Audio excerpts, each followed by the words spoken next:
All right, what's going on, dudes? So as you can see, I have my 1998 Honda Accord in the shop today. Well, shop.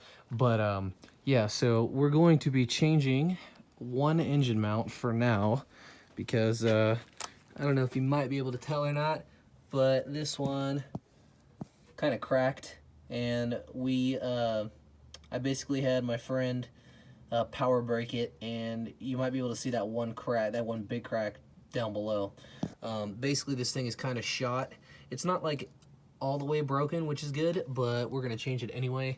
And then I am not 100% certain when these motor mounts were changed, the driver's side and the passenger side, but most likely I will be changing those at some point as well. I do know the rear motor mount, which kind of hard to see, but I know that one was changed at about 5 years ago, and that was only about 40,000 miles ago, so I think that one should be good.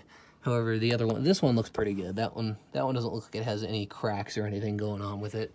And this one is kind of hard to tell because it's a different style of mount, but I may eventually just replace them all. But this one here is going to be the focus today. I might just unplug this oxygen. Actually, no, I'm gonna have to because it's attached to this. Okay, yeah, so I'm just gonna take that bolt off right there and just unplug the oxygen sensor for now. Trying not to break it because obviously old electronics can be brittle. And yeah, we're just gonna be changing that mount right there. So let's go ahead and get started. All right, so the first thing we're gonna do before we even touch anything is I'm going to use the jack to support the engine. Now, what I mean when I say this is we're gonna take the jack with a wood block on it, like so, and we are just going to jack it up right on the oil pan just a little bit. And we're only gonna be doing this just, again, a very small amount, just enough to support the weight of the engine while we perform this repair. So you don't want to overdo this. That's how you screw up your oil pan and cause leaks. And you know, this car already has leaks, as you may be able to tell. But yeah, we want to keep those to a minimum. So I'm just going to put this on the pan over there and just jack it up. Again, just enough to support the engine. Okay, so this is what's going to come out. It was a little bit tricky to get to because of the transmission lines, and that wet spot is just penetrating fluid. Don't worry, nothing's leaking, at least not to my knowledge. So this pretty much sits through there like that, and this bolt comes out. And so the next thing you're going to want to do is remove these 3 bolts. I think they're 14. Yeah, I think they're 14 millimeters. So we're going to remove those 3 next, and we're going to take this bracket out. I chose to leave the O2 sensor hooked up because I tried to pull this apart and it was kind of difficult, so I really don't want to break this because then I'll have a check engine light and that would be bad. So I just slid it off this bracket, and we're just going to leave it like that and work around it. At least I'm going to choose to. So yeah, let me get working on these 3 bolts, and then we will work on getting the 3 bolts for the motor mount out. This bracket just comes right out, and just like that. Probably give that a wipe down before I put it back on. And now you can see the 3 bolts that we are working with here. So I'm going to get my impact gun out for this, I think, because these are probably on there pretty good. And I think my impact gun will fit in there finally. So yeah, so I'm going to get those 3 bolts out, and then we can get this old dirty motor mount out and put the new one in. All right, so with my extra long extension combination there and my impact, I was able to get these 3 bolts out no problem. Took them right out, not an issue.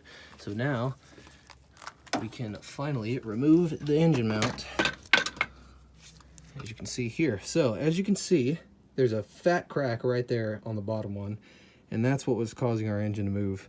And you know, you can just kind of see that this whole thing is kind of just old, but yeah, you can see that is completely split right through the middle. So you're gonna go ahead and replace it. All right, so here's a comparison of the two. As you can see, fat crack in one, not in the other. Here's our new motor mount. This one is from AutoZone, so it's just a cheap one.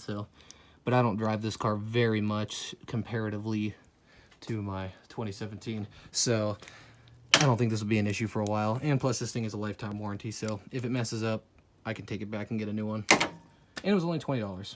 So let's go ahead and slot this. Well, I'm gonna wipe this down actually first, but let's go ahead and slot this guy back in and get it back together. Right, so new motor mount is in. Yeah, so I wiped down this bracket and slapped that back in. Now I'm going to leave these bolts a little bit loose, as you may be able to tell, just so I have a little bit of you know, wiggle room for getting this bolt back in. And then I'm gonna kind of tighten them all up all at once. Make sure you stick this thing back into this shim. So yeah, I'm gonna go ahead and do that, and we should be pretty much done. Here we go, we are done. So it might be a good idea to drive the car for a little bit and then check the tightness of the bolts again after that, mainly because it gets hot and it expands and contracts in here a lot. So I think that's what I'm gonna do. Maybe drive it, you know, I don't know, 50, 100 miles, and then check the tightness of the bolts again. But yeah, that is pretty much it. So I'd like to thank you guys for watching. I'm not gonna start the car up or anything because that's kind of self-explanatory, but there you go. And that was kind of a little bit of a crappy how-to on changing a front motor mount on a 98 to 02 Accord. So eventually I might do the other two, I don't know. I'm gonna see how it drives after this and then kind of make a decision from there. So yeah, thanks for watching. See you guys later.